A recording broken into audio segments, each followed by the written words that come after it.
Assalamualaikum warahmatullahi wabarakatuh. Di video kali ini saya akan menjelaskan tentang teori peluang. Adapun daftar pembahasan yang pertama pengertian peluang, yang kedua konsep dasar peluang, dan yang ketiga penyelesaian masalah yang berkaitan dengan peluang suatu kejadian.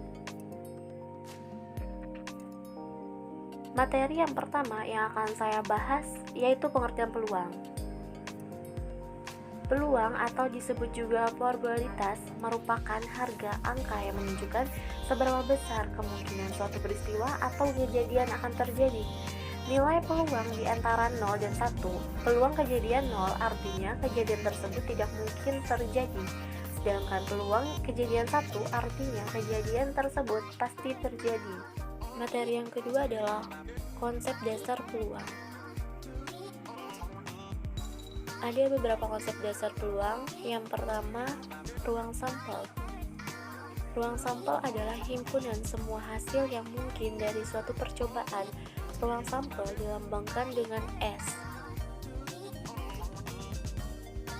Contohnya, 3 buah koin dilempar sebanyak 1 kali, maka ruang sampel dan banyaknya sampel dari percobaan pelemparan koin tersebut adalah jawab. Dapat kita lihat tabel di samping terdapat 3 koin. Yang pertama koin 1, koin 2, dan koin 3, dan terdapat 8 kemungkinan. Jika ruang sampel dari percobaan tersebut adalah S sama dengan AAA, AAG, AGA, GAA, AGG, GAG, GGA, dan GGG, dan banyaknya sampel adalah NS sama dengan 8. Yang kedua adalah titik sampel. Titik sampel adalah anggota-anggota dari ruang sampel, sedangkan kumpulan dari beberapa titik sampel disebut sebagai kejadian. Banyaknya ruang sampel dinotifikasikan dengan titik sampel adalah anggota-anggota dari ruang sampel, sedangkan kumpulan dari beberapa titik sampel disebut sebagai kejadian. Banyaknya ruang sampel dilambangkan dengan NS. Contohnya, pada percobaan memilih hari dalam 1 minggu. Jawabannya, ruang sampel Senin, Selasa, Rabu, Kamis, Jumat, Sabtu, dan Minggu. Titik sampelnya Senin, Selasa, Rabu, Kamis, Jumat, Sabtu, dan Minggu. Dan yang ketiga adalah kejadian. Jika A adalah suatu kejadian yang terjadi pada suatu percobaan dengan ruang sampel S, di mana setiap titik sampelnya memiliki kemungkinan yang sama untuk muncul, maka peluang dari suatu kejadian A adalah FA sama dengan NA dibagi NS. Keterangannya FA sama dengan peluang kejadian A, NA adalah banyaknya anggota A, NS adalah banyaknya ruang sampel S. Nilai dari peluang suatu kejadian 0 kurang dari FA kurang dari 1 adalah dengan A merupakan kejadian pada percobaan tersebut.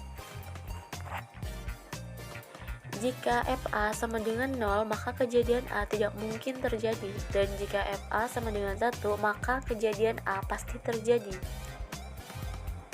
Contoh, sebuah dadu dilempar undi 1 kali, peluang muncul bilangan ganjil adalah jawaban ruang sampel S sama dengan 1, 2, 3, 4, 5, 6. Banyaknya anggota ruang sampel NS sama dengan 6. Bilangan ganjil A sama dengan 1, 3, 5. Banyaknya bilangan ganjil NA sama dengan 3. Maka peluang muncul bilangan ganjil adalah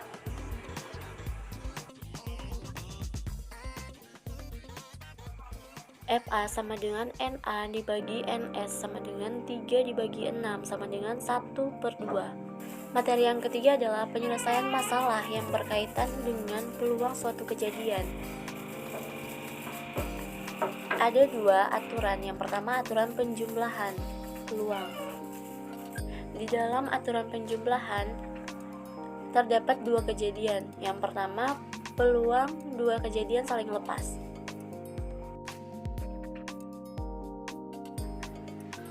Kejadian A dan B dikatakan saling lepas jika kejadian A dan B tidak dapat terjadi bersama-sama, atau A irisan B sama dengan 0, atau PA irisan B sama dengan 0. Jika A dan B adalah dua kejadian yang saling lepas, maka berlaku PA gabungan B sama dengan PA plus PB.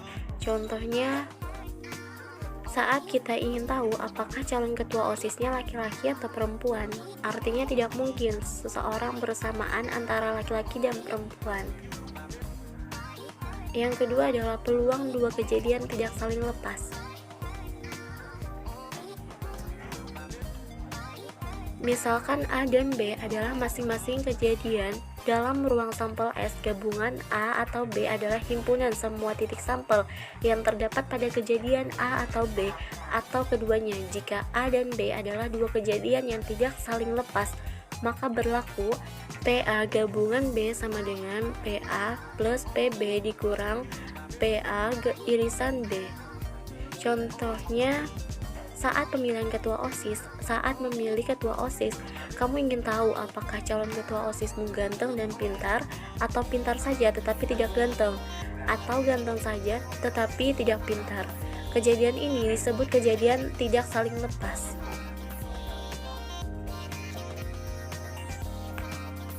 Aturan yang kedua adalah aturan perkalian peluang. Ada dua kejadian. Yang pertama, peluang dua kejadian saling lepas. Kejadian A dan B dikatakan saling bebas jika kejadian A dan B tidak saling mempengaruhi. Artinya terjadi atau tidak terjadinya kejadian A tidak akan mempengaruhi terjadi atau tidak terjadinya kejadian B. Jika A dan B adalah dua kejadian yang saling bebas, maka berlaku PA irisan B sama dengan PA dikali PB. Contohnya, saat kamu melemparkan koin dan dadu secara bersamaan, kamu ingin tahu peluang munculnya koin bergambar angklung dan dadu bernomor 2. Jelas bahwa koin dan dadu tidak saling mempengaruhi satu sama lain. Yang kedua adalah peluang dua kejadian tidak saling lepas. Jika kejadian A dan B dapat terjadi bersama-sama, tetapi terjadi atau tidak terjadinya kejadian A akan mempengaruhi terjadi atau tidak terjadinya kejadian B, maka kejadian ini dinamakan kejadian tidak saling bebas. Jika A dan B adalah kejadian tidak saling bebas, maka berlaku PA irisan B sama dengan PA dikali PB dibagi A. Contohnya, kamu memiliki 2 lusin buku dengan rincian 1 lusin buku sains dan 1 lusin buku fiksi.